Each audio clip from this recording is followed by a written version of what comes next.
12 अध्याय 4 पद में, तुमने पाप से लड़ते हुए ऐसी मुठभेड़ ना की जिससे तुम्हारा लहू बहा। हालेलुया।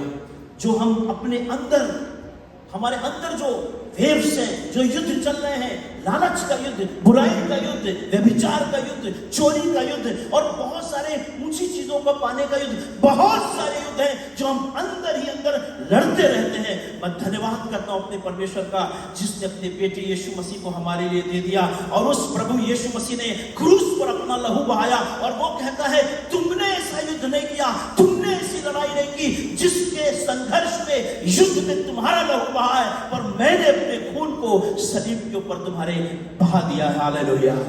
उस युद्ध से भी उसने हमें आजाद किया है। मैं एक उदाहरण सोच रहा था। एक आदमी था, बहुत ध्यानपूर्वक सुनिएगा, जिसके विषय में लिखा है कि वो एक बहुत पावरफुल व्यक्ति था, आराम की सेना का सेनापति था और परमेश्वर का वचन कहता है, परमेश्वर ने, इसने मनुष्य ने नहीं, परमेश्वर ने उसके द्वारा बहुत सारे युद्ध में उसको जीत दिलाई थी और वो जीत करके आता था और शहर के अंदर बहुत सेलिब्रेशन होता था।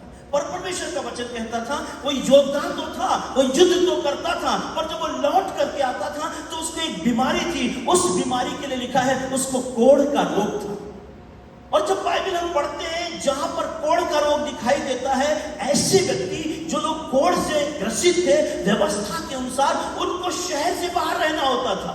लेकिन ये व्यक्ति कैसे शहर के अंदर आ गया? इसको तो बाहर होना चाहिए था, पर ये सेनापति बन गया, ये कमांडर बन गया, इसको एक पद मिल गई, इसको प्रतिष्ठा मिल गई। मालूम क्यों? इसके वरदानों की वजह से, इसके उस कौशल की वजह से, उसके उस युद्ध करने की कला की वजह से इसको एक बड़ा पद मिल गया। ये बाहर नहीं है, अभी भी ये अंदर है। लेकिन मैं आपको बताना मानता हूं, अंदर होते हुए भी अंदर ही अंदर एक युद्ध चल रहा था। और इस युद्ध को एक छोटी लड़की जो उसके घर के अंदर काम करती थी, वो लड़की जो खुदा के घर से आई थी, वो लड़की जो ईश्वर को जानती थी, इसने दूर से पहचान लिया कि हमारा जो सेनापति है, ये अपने टैलेंट्स की वजह से, अपने वरदानों की वजह से आकर के इस सेना में शामिल तो हो गया, लेकिन still he is struggling. Hallelujah. कई बार हमारे वरदान, हमारी क्षमता, हमारा कौशल, हमारी शिक्षा हमको एक ऐसे पद पे बैठा देती है, लोग चाहकर भी हमको नहीं हटा पाते, क्योंकि उसके द्वारा परमेश्वर ने विजय किया था। और उसके व्यक्तिगत जीवन के अंदर अगर हम देखेंगे तो वो संघर्ष कर रहा था। हर बार जब सेलिब्रेशन होता था, वो कभी अपना हाथ बाहर नहीं निकाल पाता था, वो अपने हाथ को शायद जेब के अंदर रखता था कि कोई उसकी बीमारी ना जाए। हालेलुया। पर धन्यवाद करता हूं कि परमेश्वर ने एक छोटी सी बच्ची के द्वारा उसकी पत्नी के पास संदेश भेजा और वो संदेश उसके पास गया। हम सब उस घटना को जानते हैं। एक दिन उसने अपने जीवन को परमेश्वर के हाथों में समर्पित किया और हम घटना को जानते हैं, इसलिए मैं एक्सप्लेन नहीं करूंगा। पर जब उसने जाकर के यर्दन में 7 डुबकी लगाई, लिखा उसका शरीर नन्हे बच्ची के समान हो गया। हालेलुया। अगर हम अपनी जिंदगी में युद्ध जीतने के बावजूद भी, ऊंचे पद को प्राप्त करने के बावजूद भी, तरक्की करने के बावजूद भी अगर हम युद्ध लड़ रहे हैं और हम अंदर ही अंदर कहीं ना कहीं व्याकुल रहते हैं, परेशान रहते हैं, निराश रहते हैं, मैं आपको बताना मानता हूं, जैसे इस व्यक्ति ने एक दिन परमेश्वर के सेवकों की बात को सुनकर अपने आप को नम्र और दीन कर दिया और इसका पूरा जीवन परिवर्तित हो गया। हालेलुया। वो फिर दोबारा उस पद पे आया, वैसे ही वो योद्धा रहा, लेकिन अब उसके पास कोई दुख नहीं है, कोई तकलीफ नहीं है, कोई बीमारी नहीं है, अब वो आजाद है। हालेलुया। फिलिप्पियों की पत्री में लिखा है 3 अध्याय 21 पद, वो अपनी उस शक्ति के अनुसार, अपनी उस शक्ति के उस प्रभाव के अनुसार, जिसके द्वारा वो सब वस्तुओं को अपने वश में कर सकता है। हालेलुया। वो अपनी शक्ति के उस प्रभाव के अनुसार, जिसके द्वारा वो सब वस्तुओं को अपने वश में कर सकता है। लिखा है, हमारी दीनहीन देह का रूप बदलकर अपनी महिमा के देह के अनुकूल कर देगा। God is powerful.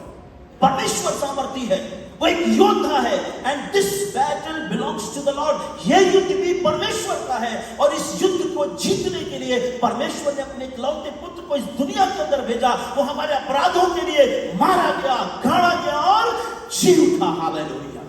और वही परमेश्वर का वचन कहता है, अपने आप को परमेश्वर के अधीन करो और शैतान का सामना करो तो वो तुम्हारे पास से भाग। जब हम सरेंडर करते हैं अपने आप को, जब हम अपने आप को परमेश्वर के हाथों में सौंप देते हैं, तो परमेश्वर की वो अलौकिक सामर्थ जिसके लिए लिखा है, वो अपनी उस शक्ति के उस प्रभाव के अनुसार जिसके द्वारा वो सब वस्तुओं को अपने वश में कर सकता है, हमारी दीनहीन देह का रूप बदलकर अपनी महिमा के देह के अनुसार।